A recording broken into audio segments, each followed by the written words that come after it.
अस्सलामुअलैकुम दोस्तों और साथियों, उम्मीद है आप लोग खैरियत से होंगे। आज की इस वीडियो में हम बात करेंगे एक ऐसी बीमारी के बारे में कि जो दुनिया के बहुत बड़ी तादाद को परेशान करती है, लेकिन उसका नुकसान नहीं है कोई ख़ास। इसी तरह से नौजवानों में ज़्यादा होती है, लेकिन बूढ़े ज़्यादा परेशान होते हैं इससे। ख़वातीन में कितनी ज़्यादा होती है, ये 75% जो इसके मरीज़ होते हैं वो ख़वातीन होते हैं, लेकिन इनमें से अक्सरियत अपने डॉक्टर के पास जाती ही नहीं। आखिर ये कौन सी बीमारी है? थंबनेल पे आपने पढ़ लिया होगा, इसको कहते हैं इरिटेबल बाउल सिंड्रोम।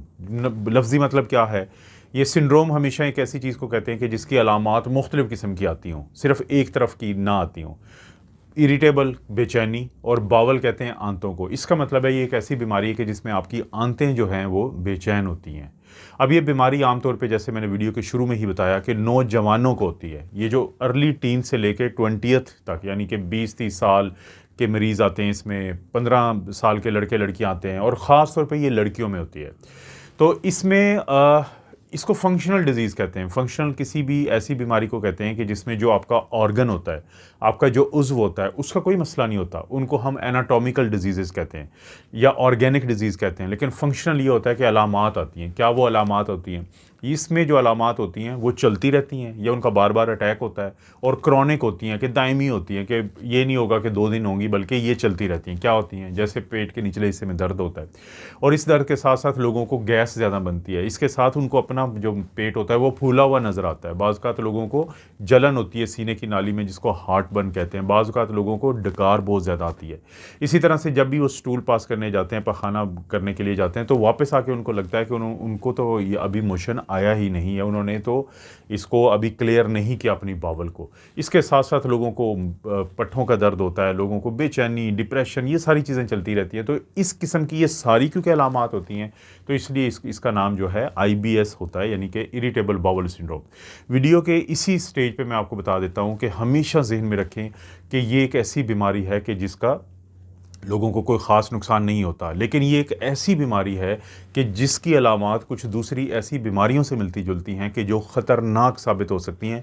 यही वजह है कि मैंने कहा कि बूढ़े ज़्यादा परेशान होते हैं। क्यों परेशान होते हैं बूढ़े? क्योंकि जो बुज़ुर्ग होते हैं उनमें कैंसर ज़्यादा होता है आंतों का, उनमें डाइवर्टिकुलोसिस या डाइवर्टिकुलाइटिस नामी कुछ बीमारियाँ, थोड़ा सा मैं जिक्र करूँगा आगे जाके, तो उनकी अलामात इनकी अलामात से मिलती जुलती हैं, तो इसलिए बुज़ुर्ग ज़्यादा परेशान होते हैं। लेकिन क्योंकि नौजवानों में ज़्यादा होती है, लड़कियों में ज़्यादा होती है, तो इसलिए क्योंकि ये एक फंक्शनल एक ऐसी बीमारी है कि जिसका वैसे लोगों को नुकसान नहीं है, लेकिन परेशान बहुत रहते हैं वो।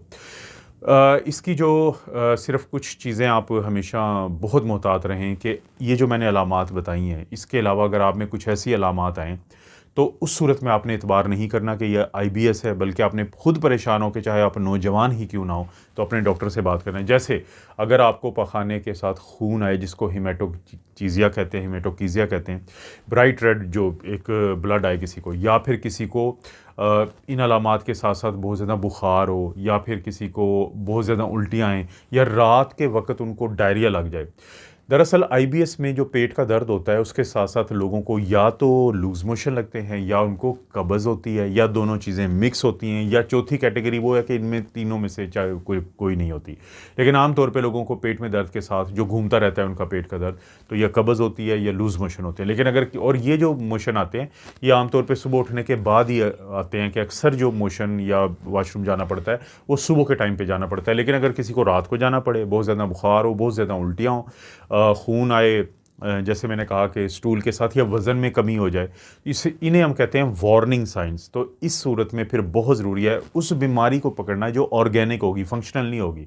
क्या वो ऑर्गेनिक हो सकती है? वो IBD हो सकती है। ज़हन में रखें कि IBS और IBD, S और D का फ़र्क है।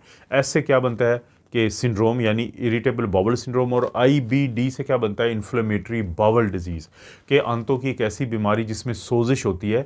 उसकी 2 टाइप होती हैं, एक को क्रॉन्स कहते हैं और एक को अल्सरेटिव कोलाइटिस। किसी और वीडियो में मैं डिटेल में इन पे बात करूंगा, लेकिन यहाँ पे ये बात लंबी हो जाएगी। तो ये ज़हन में रखें कि ये दोनों टोटली अलग बीमारियाँ हैं। इन दोनों का जो बुनियादी तौर पे यानी कि नताइज हैं वो बिल्कुल मुख्तलिफ निकलते हैं, क्योंकि IBS एक ऐसी बीमारी है जो आपको नुकसान नहीं देती, लेकिन IBD नुकसान दे सकती है। इसी तरह से जब किसी का वज़न कम होता है और या खून आता है स्टूल के अंदर, पखाने के अंदर, तो हो सकता है, और उम्र ज़्यादा हो, ख़ास तौर पे 45 साल से ज़्यादा हो, या फैमिली हिस्ट्री थी कि कैंसर की या किसी भी बीमारी की, तो फिर इसका मतलब है ये आपकी आंतों का भी कैंसर हो सकता है, तो उसके लिए फिर अलहदा टेस्ट किए जाते हैं। क्योंकि इस बीमारी में हम एक बात डॉक्टर्स को भी समझाते हैं कि ये एक ऐसी चीज़ है कि जिसका नुकसान तो है नहीं, तो बाज़ औक़ात जो कुछ डॉक्टर्स ये गलती करते हैं कि बहुत ज़्यादा टेस्ट करवा लेते हैं इनके। बहुत ज़्यादा टेस्ट करवाने का फ़ायदा नहीं होता, उससे मरीज़ जो है वो बददिल होता है और परेशान होता है। बल्कि इसके इलाज में, क्योंकि सबसे अहम चीज़ होती है मरीज़ को रीअश्योर करना, मरीज़ को ये बताना कि भाई या बहन आपको परेशान नहीं होना चाहिए। अगर डॉक्टर को ये अंदाज़ा हो जाएगी कि ये IBS ही है, तो जितना ज़्यादा रीअश्योर करेंगे, जितना ज़्यादा यकीन दिलाएंगे कि ये आपकी अलामात आहिस्ता-आहिस्ता ख़त्म हो जाएंगी, आप कोई एक्सरसाइज शुरू कर दें, आप अपने आप को दिमागी तौर पे बिज़ी कर लें, तो सबसे ज़्यादा जो रीअश्योरेंस और ये बताना कि इसका कोई नुकसान नहीं है, वो खौफ जिसकी वजह से मरीज़ बार-बार आपके पास आता है, क्योंकि जब उसको अलामात होती हैं तो वो फ़ौरी तौर पे इसलिए आएगा, उसको लगता है कि मेरे कुछ आंतों में मसला है। हालांकि होता क्या है, अगर हम पैथोफिजियोलॉजी की बात करें, कि ये जो इन ऐसे लोगों की एक तो आंतें थोड़ी सी सेंसिटिव हुई होती हैं, कभी वो जल्दी ज़्यादा काम करती हैं तो मोशन आ जाता है दर्द के साथ, कभी कम काम करती हैं यानी मोटेलिटी उनकी मुतासर हुई होती है तो उनको कब्ज़ हो जाती है। और इसी तरह से इन लोगों का जो दर्द को महसूस करने का एक स्केल होता है जिसको हम थ्रेशोल्ड कहते हैं, वो कम होती है। मतलब थोड़ी सी गैस होगी तो इनको दर्द शुरू हो जाएगा, यानी ये ज़हनी तौर पे थोड़ा सा इनको ज़्यादा हसासियत हो जाती है। और इसी तरह से बाज़ औक़ात ये वॉशरूम जाके वापस आएंगे तो इनको लगेगा कि मुझे तो अभी स्टूल मैंने पास नहीं किया, मुझे तो फिर आ रहा है, हालांकि वो वॉल्यूम नहीं होता स्टूल का, थोड़े से स्टूल का दबाव पड़ता है तो ये हसासियत। तो इस तरह के लोगों को बहुत फ़ायदा हो जाता है जब उनको समझा दी जाती हैं ये बातें।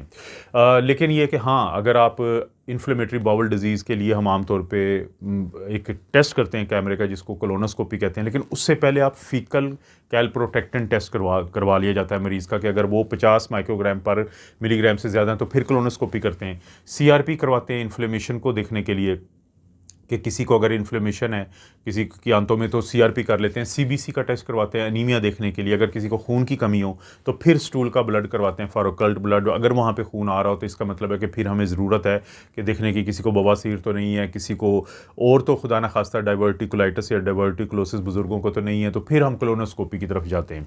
इसी तरह से एक बीमारी होती है जिसको सीलियक डिजीज़ कहते हैं। सीलियक डिजीज़ क्या होती है कि गंदम जो होती है, ग्रेन्स जो होते हैं, तो उसमें ग्लूटेन होती है, उससे लोग हसास होते हैं, जिससे इसी तरह की अलामात आती हैं। तो इस तरह के लोगों के लिए हम ब्लड का एक टेस्ट करवाते हैं, IgG IgA इसको कहते हैं। तो उसके बाद हमें हो जाता है कि ये हो सकता है प्रॉब्लम, तो कोलोनोस्कोपी करके तो मवाद लेके फिर उनका मज़ीद मुआयना करते हैं। यानी आपने देखा कि बहुत ज़्यादा इसमें टेस्ट करने की ज़रूरत नहीं होती। हाँ, टारगेटेड करने चाहिए जहाँ पे शक का इज़हार ज़्यादा हो, जिसमें वार्निंग साइन आ रहे हो। इलाज इसका यही है कि रीअश्योरेंस, वरना अलामती इलाज करते हैं कि हम दर्दों की दवाई देते हैं, लेकिन बुज़ुर्गों को दर्दों की दवाई देते हुए देखना चाहिए कि उनका यूरिन रुक सकता है, रिटेंशन हो सकती है। कब्ज़ की दवाई देते हैं, लूज़ मोशन की दवाई देते हैं, बाज़ कहते हैं एंटी डिप्रेशन देते हैं, ताकि लोगों को डिप्रेशन, एंग्जाइटी जो एक बहुत बड़ा मसला होता है इसके साथ, तो वो कम हो जाए। तो ये बुनियादी सी मालूमात थी IBS के बारे में। इस तरह की वीडियोज़ मैं बनाता रहता हूँ। वीडियो को लाइक करें, चैनल को सब्सक्राइब करें। कोई वीडियो अच्छी लगती है तो दोस्तों रिश्तेदारों से शेयर करें, नीचे ऑप्शन को ज़रूर इस्तेमाल करें। आप अपना और अपनी फैमिली का ख्याल रखें। अल्लाह ताला आपको और आपकी फैमिली को हर किस्म की बुराई, बीमारी और आजमाइश से महफूज रखें।